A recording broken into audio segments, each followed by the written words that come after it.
Howdy all, grab yourselves a beer, it is time to talk some Path of Exile, and today I wanted to go through changes to my Occultist build that I've been running in this league.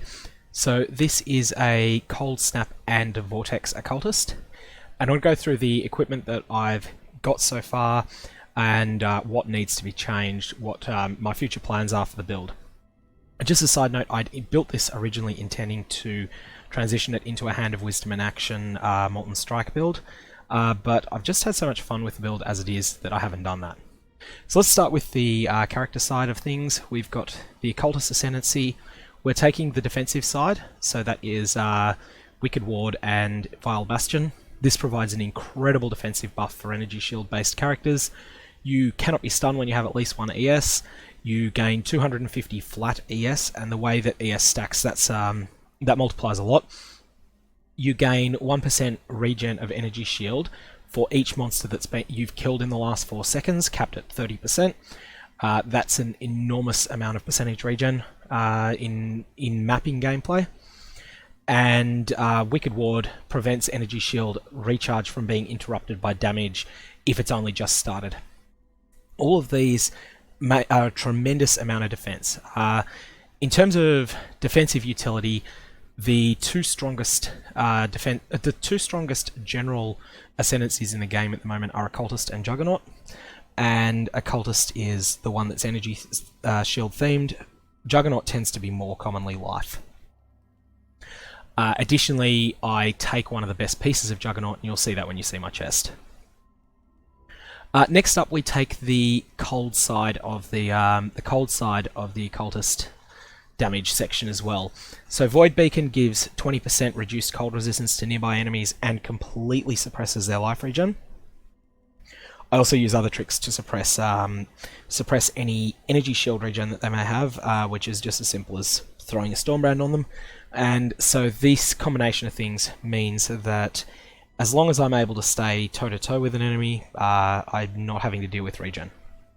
Lastly, Frigid Wake is amazing, 20% cold damage over time multiplier, which is great on its own. Cannot be chilled or frozen is an incredible defensive buff, and you're constantly inflicting freezes and chills on nearby enemies at various points. Additionally, chilled enemies deal 10% reduced damage with hits. All of these together, all of these effects together really make a big difference when. Well, actually, the chill is coming from somewhere else. We'll get to that in a sec. But the chill is coming from Cold Snap Gem. But all of these things mean that you are slowing monsters down considerably. Next up, let's have a quick look at the overall shape of the passive tree. I won't go into every specific individual decision, but partly just to say that I've taken the energy shield nodes, powerful energy shield nodes near the witch. I've picked up various other energy shield stuff. This is a bit of an outlier. It's a mana node. I'm having real mana troubles, so I may actually need to pick up 1 or 2 more. We've taken Blast Radius, which is a fairly powerful node for area skills. We've gone up here and taken all of the Cold Wheel. We've then gone to Chaos Inoculation and picked up a few more cold things along the way, and we've just picked up some of the great stuff that's around the Trickster Start area. I just call it the Trickster Start area, it's actually the Shadow, but yeah, I just think of it as being as the Trickster because Tricksters are so good this league. There's also this node is something that I had to unspec this at some point recently because I needed to pick something else up, but it's there as an option. I actually have some pretty underwhelming energy shield nodes here, which I may still be a holdout from before I went Chaos Inoculation. In any case, they're okay. I'm just checking if I need that Dexterity node still. I'm pretty sure I do, but let's just check that. Yeah, okay, I can't refund that. I'm using that because I need the Dexterity, and there's not anything around that's really close by that will fix up that Dexterity via other means. So yeah, I'm stuck with that in the short term. May just check if I can refund that. No, I can't refund that either. So I've got these stat nodes. Stat nodes are bad. You don't want to be using stat nodes, but at the moment I've got to do so. Any case, over on the left-hand side of the tree, I pick up some of the best stuff near Templar. Don't actually take very much.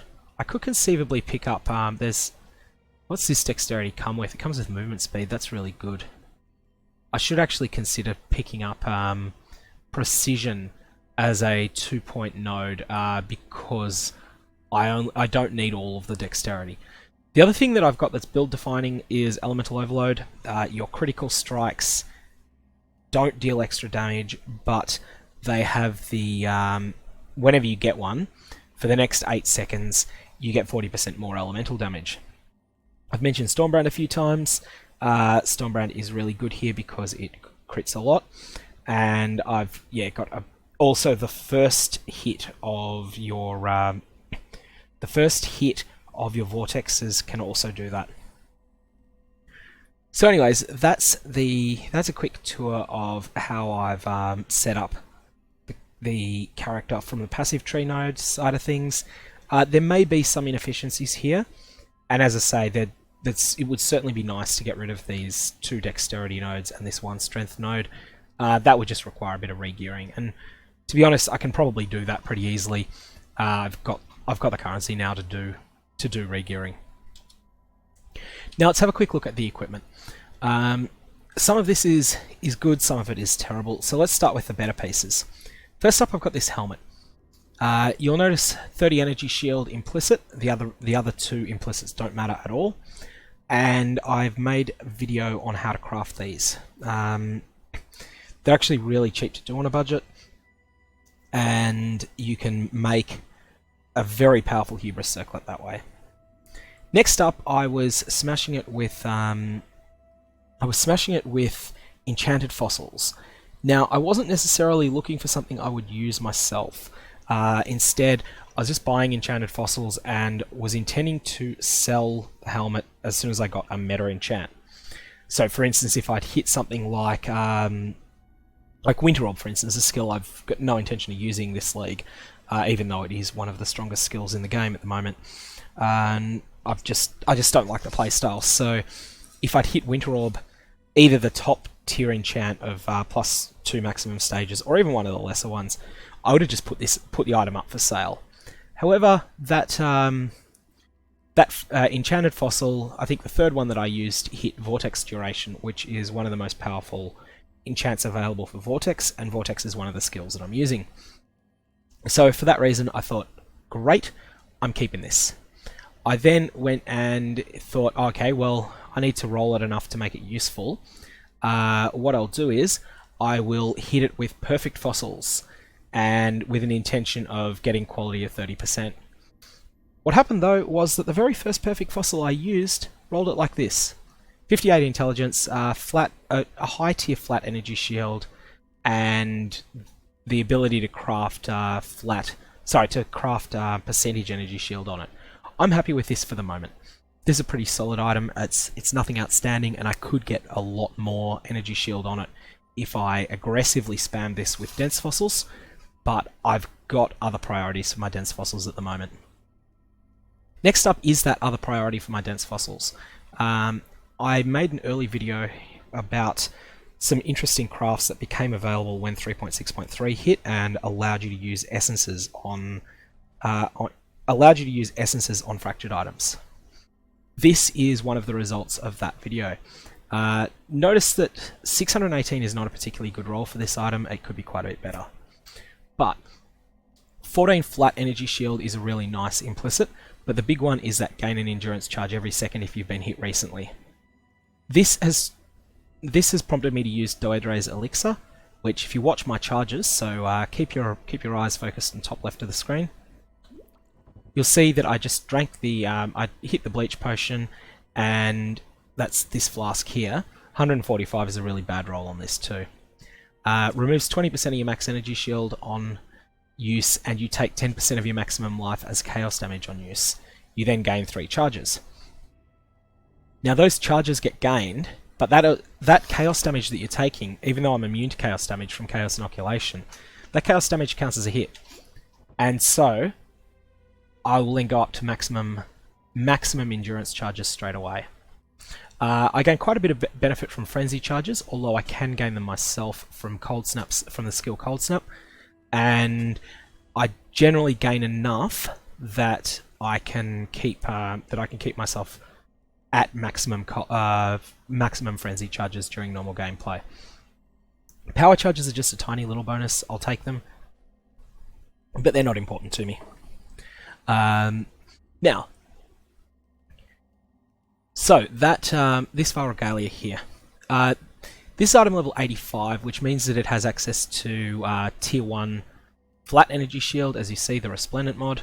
It also has access to tier 2 energy shield, and you can see there that I've got tier 5, and it has access to the seraphims mod, which is the tier 1 version of that Jinns mod that you can see, and it also has access to the dense fossil mod. You also notice the suffix of the underground, 19% chance to gain a frenzy charge when hit. This comes from the speed fossils. I use the speed fossils for 2 reasons. Firstly, because frenzy charges are good, and I do want them, and so generally I'm quite happy to have that mod there. Secondly, the speed fossil, which is called the shuddering fossil, prevents you from rolling any mana modifiers. Now, I could use mana, however, the reason that I don't want mana on these on this item is because I want all 3 of my prefixes to be energy shield prefixes. So you'll see here I've got Resplendent, Fearless, and Jinns. I want to have those 3, and well, higher tier versions of them all, and mana would get in the way. I'm missing a delve suffix for energy shield, unfortunately. And that's a pity. That's just because I haven't got... This is not an outstandingly rolled piece, it's an adequately rolled piece. My ideal plans for this regalia would be to hit it with dense fossils, shuddering fossils, and so dense, shuddering, and sanctified. Sanctified's the one that biases the roll towards higher tier rolls. And so that would then enable me to get that would enable me then to get the same rolls as this, but higher tiers of them. When I get something far better than I've got at the moment, I will replace this craft. I've been really happy with this focus craft. However, I would like to replace it with you can apply an additional curse, and I'll get to that later. So yeah, that's the regalia. That's another piece I'm happy with. Sorcerer boots. I was messing around a bit with boots, trying to get something that was a good mix of energy shield and survivability and speed, and this is what I came up with. I used a trick very similar to, if you watch my video on crafting item level 86 Hubrises on a budget, I used the same general strategy, but with one item level 86 sorcerer boot. Sorry, no, not one item level 86 slink boots, or some other sort of boots, something that wasn't valuable intrinsically on its own. So that was item level 86. I also put in 2 sorcerer boots of lower tiers, and I tried to get them to have as similar a set of mods to each other as I could, and then decided, okay, I'm going to focus on getting energy shield as a second mod. Movement speed is the other one that I could have considered. Going for Onslaught is expensive, but going for lesser movement speed is not. So, anyways, I decided I'd focus them on buying up items that had bad rolls of movement speed already on them, on the boots, that were locked. So, you know, you'd have, say for instance, boots with 10% fractured movement speed on item level 86 boots. That is of no use to someone that's trying to craft Onslaught, but it was exactly what I needed. Anyways, 2 sorcerer boots went in, neither of them item level 86, plus a different type of boot that was item level 86. All of them had locked-in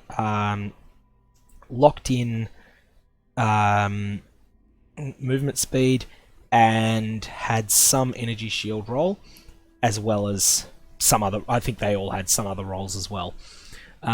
Ended up getting 23 to max energy shield, which is the tier 2 roll. I'm happy with that. It would have cost a lot more to get 30. I then just rolled this with... I just Chaos Spammed this from memory. I just hit this with Chaos Orbs until I got Hellions, the Hellions prefix alongside good energy, alongside serviceable energy shield rolls, or I would have settled for the Cheater's move speed roll, which is 30%, alongside outstanding energy shield rolls. And because I was quite happy with them, I spent an Exalt on the top tier intelligence and quality craft. I believe that was the one. That was the Exalt one. Can't remember offhand. Let me just confirm that before I...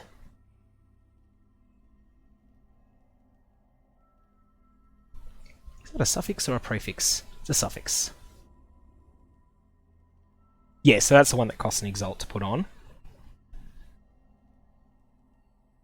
And yeah, I'm pretty happy with that overall. So those are the boots I'm using.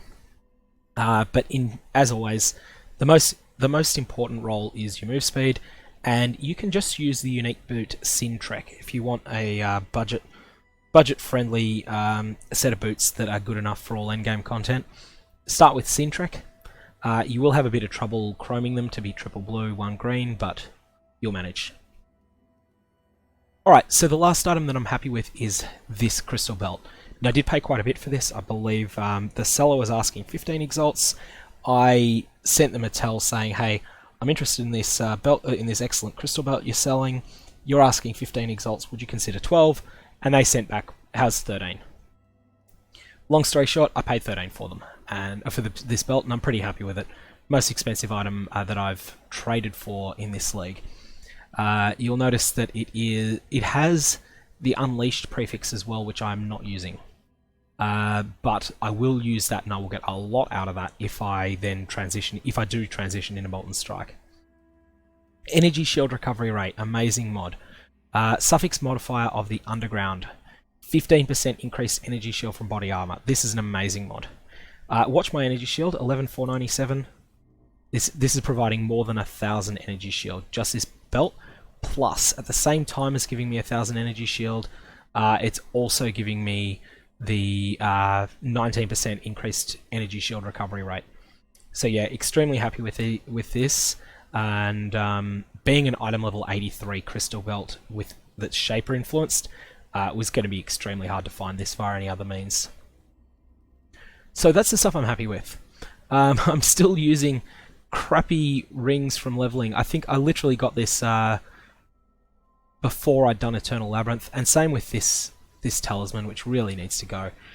These are just items that I picked up very early in the league, made minor changes to, and because they fit my required resist so well, I haven't changed them. They should go, however. I'm using a shield that is just an early league combination of energy shield and resistances. This one's item level 69. This could have dropped in my first tier 1 map. It was well rolled, and it had the resists I needed at the time, so I haven't changed it. This definitely needs to go, and I've had a couple of things I've been trying to craft on shields that I haven't had it. I've had no success with my synthesis attempts on them. I was trying to get my ultimate league goal is to get a champion kite shield with bleed immunity and 30 flat energy shield as synthesis implicits, and then from there further craft it. I may just settle for a titanium spirit shield with 30 flat ES on it, because that would be pretty powerful as well. And I may just do a little bit more research. I could go for curse immunity on it, I could do all sorts of other things. Gloves that I'm using are terrible. They were very good when I looted them, and I think item level 73, I probably just looted them in a tier 3, 4 or 5 map and have never looked back. They did everything that I needed at the time, but I've outgrown them. However, they provided the exact resists I needed for a long time too. Last up, I'm using a mark of submission at the moment. This is something that is going to go away, but it has been very good. As soon as I get my chest crafted to perfection, well, when I say perfection, I mean to the point that I am willing to throw another three chaos on a bench craft of curses, +1 curse maximum on it. At that point, I'm going to change the gems that are in my gloves. At the moment, I'm using Stormbrand, which I've mentioned has a few niche uses. The main way that I'm doing it at the moment, I've amped it up to have moderate damage via added lightning damage, and then I put Onslaught support on it. The intention here is that Stormbrand with added lightning, and also with, oh no, I'll come to Arcane Surge later. Stormbrand added lightning will occasionally snipe kills on monsters that are inside your cold damage over time effects. So for that reason, it'll sometimes snipe kills, and when it does, you have a 44% chance to gain Onslaught. Additionally, 10% chance to gain Onslaught for 3 seconds when you hit a unique enemy with Stormbrand, and Stormbrand is hitting, like when you're against a boss, Stormbrand hits them a lot. It doesn't do very much damage, but it is landing hits. Last up, I've got Arcane Surge because I want that buff somewhere, and every third cast at the moment, I've leveled this too high, but at the moment every third cast is giving me Arcane Surge. I should actually change this. I should de-level this gem twice so that it's every single cast, but that's neither here nor there. So the reason that I'm using Stormbrand, as I say, is to, at the moment, is to proc Onslaught and to proc Arcane Surge. What I'm considering, however, is changing it to Stormbrand, Curse on hit, and then 2 curses, probably Temporal Chains and Enfeeble. So the 2 very strong defensive curses. Now the reasoning there would be that those two, Stormbrand hits lots of monsters quickly, and Enfeeble and Temporal Chains really do kick monsters in their ability to hurt you in the nuts. At that point, Mark of Submission ceases to offer me anything at all. Currently I've got a 20/20 Temp Chains in it, so at the moment, whenever I hit any enemy, it's Temporal Chains. At that point, I will replace Mark of Submission entirely, and any resist holes that I cause by changing this talisman from early in the league and this 2-stone ring from early in the league, any resist holes I will then fix up at that point. As far as a wand goes, this is nothing amazing. It's got 31% cold damage over time modifier, which is good, and that's basically it, but it's good enough. It's been surprisingly good. It's got a lot of damage on it, you know, it's got more than 100% cold damage. I bought this fairly early in the league for an Exalt, and I haven't felt any need to replace it. Now that's all the items that I'm using. Let's go through the skill gems. First up, Brand Recall and Faster Casting with Flame Dash. Flame Dash was reworked. If you've not used it recently, it was reworked a couple of leagues ago, and it's really, really strong now. I used to swear by Whirling Blades. Now I'm quite happy to swear at Whirling Blades and use Flame Dash instead. Brand Recall is just support for Stormbrand, and linking it to Faster Casting is good. I probably actually should quality this, and in fact let's do that now. Yeah, I've got 20 GCPs, good. I thought I did. Because this, I believe, gives you +1, yeah, attachment range, which is surprisingly useful. I will also hit that with a with my next Vile Corruption Chamber too. So in the helmet, I have Cold Snap. This I would rather be 21/20, but I have a 20/23 at the moment. Linked to Bonechill. Bonechill is extremely good. What this does is that sorry, wrong skill. Let's just wait until this Vortex goes away. Now, that is Cold Snap. You'll see firstly the hand grasps up. It won't be a hand unless you've got the microtransaction that causes it to become one. But that hand creates a sudden burst of cold in a target area, damaging enemies, and then creates an expanding area of cold ground. This ground deals cold damage over time to enemies, and enemies that die in the area can give you frenzy charges, and the cooldown on the spell, because it has a long cooldown, 3 seconds, that cooldown can be bypassed by burning a frenzy charge. This is one of the reasons that this Val Regaler is so good, and likewise this Flask. Apologies for that cough, I'm still shaking a cold from a while ago. Anyways, Bonechill is extremely good. It causes your supported skills to have increased chill effectiveness, and the amount that you chill monsters with, the amount that you chill monsters ends up being a boost to cold damage. So if a monster is chilled by 30%, then the monsters in those chilling areas take 30% increased cold damage. That really adds up. Lastly, we have Controlled Destruction for just more spell damage, and Efficacy for more spell damage, more damage over time, increased damage over time, which is a quality, and increased skill effect duration. All good stuff. So that set of four gems combines to give you combines to give you that effect, which ends up being a very large radius cold damage area that persists for quite some time, slows everything that goes into it, and most importantly makes those enemies take more damage from your key skill.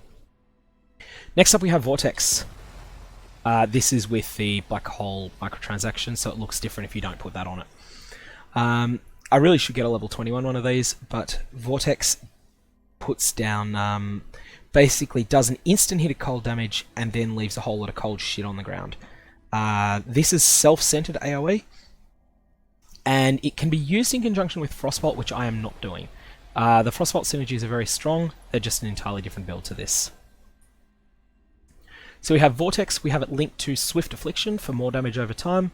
We have it linked to Hypothermia, which does more cold damage over time, and also has some freeze synergies.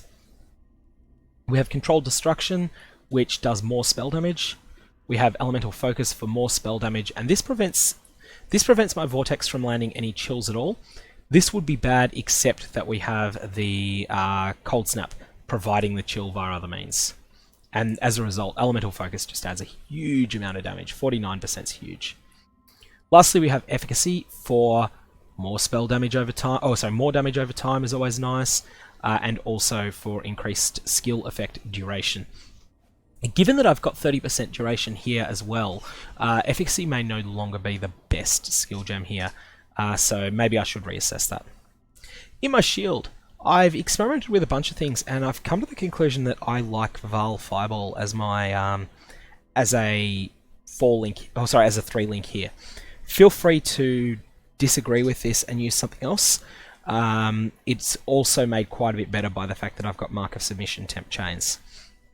If you watch any of my gameplay footage, you'll see that I throw Val Fireball out a bit. It does a moderate amount of damage to monsters all around you, and then it chains. Both Chain and Val Fireball were buffed in this patch in 3.6, and so the combination of them feels really strong in my opinion. Linked Concentrated Effect for more area damage at the expense of your Fireball explosions not being quite as big, but Concentrated Effect is the highest single percentage increase. Lastly, we have Discipline. Lightning Golem, Discipline and Malevolence are my two reservations. Lightning Golem I'm using on and off, and GMP is doing nothing. It's just sitting there because I was leveling it for an ult, and then I've just not really been using it. In fact, come to think of it, I might just swap things around a bit here. Let's go Discipline and Malevolence. I'm just thinking that what I can do here is... hang on. I might just put another skill gem in here, and then get effectively a 4-link of my Val Fireball instead of a 3-link. Unfortunately, these changes all mess up all of your ordering of skill gems. Now this means I've just lost my Lightning Golem, which isn't that big a deal because I wasn't really using it. So it's one of those things that comes up quite interesting when you realize such an obvious improvement that you can make. So we're looking for blue blue gems, not that one. Now, this is for Val Fireball, so concentrated effect is there. Chain. I'm not in any way scaling the burn effect, and elemental focus is going to be where I'm going to go with this. So that just adds more damage onto the Val Fireball, the expense of it no longer being able to set things on fire. And make sure that it's got Val Fireball there, not the normal Fireball. In any case, that's everything in terms of the way that I've got it set up at the moment. In terms of my flasks are probably pretty suboptimal at the moment. I found them to be good enough. First up, we have a Chemist Granite Flask of Warding. I decided I needed some. Well, I absolutely had to have a warding flask to deal with the scary amount of damage that you can otherwise take from porcupines. Sorry, not from the warding flask is for something else. The porcupines is why I've gone to granite. The warding is to deal with curses in maps. So, for instance, if you're running a map and the map is players are affected by temporal chains. The warding flask will suppress that for the time that you have it equipped. Sorry, for the time that you have the warding active, and I find that that's enough. In any case, the chemist side of things lets you have more uptime on it, and the granite allows you to survive some of the monsters that do physical retribution attacks on death, and I'm mostly thinking porcupines here. Those things will tear you to shreds otherwise if you've got 0 armor, but as soon as you've got even just a couple of thousand, you are really quite resilient to it. Sulfur Flask of Adrenaline, I need to figure out something else here. This is not the right flask, so don't copy me on that. Alchemist Quicksilver of Adrenaline, it's just always one of the best flasks you'll ever find. Doedre's Elixir, drinking the bleach potion, is, for the reasons I outlined before, very strong synergy with this regalia. And lastly, I have this bad mana flask that needs to change. I need a mana flask. I hate having a mana flask, but I do need it. But I need something that recovers mana faster than this, and I need it to be anti-bleed. So I'll just do some research on that. But in summary, the key elements of the build are that you're an energy shield build. You are looking for as much energy shield as you can get on gear while still capping your resist and having an offense, but also looking for utility you can pick up along the way. You won't necessarily exactly match the gear that I've got. You may get better, you may end up settling for worse, and you certainly don't want to have items as good as these two, or these three, alongside items as bad as this. That's just me being slack. If you got any questions though, hit them up below. Otherwise, have a good one.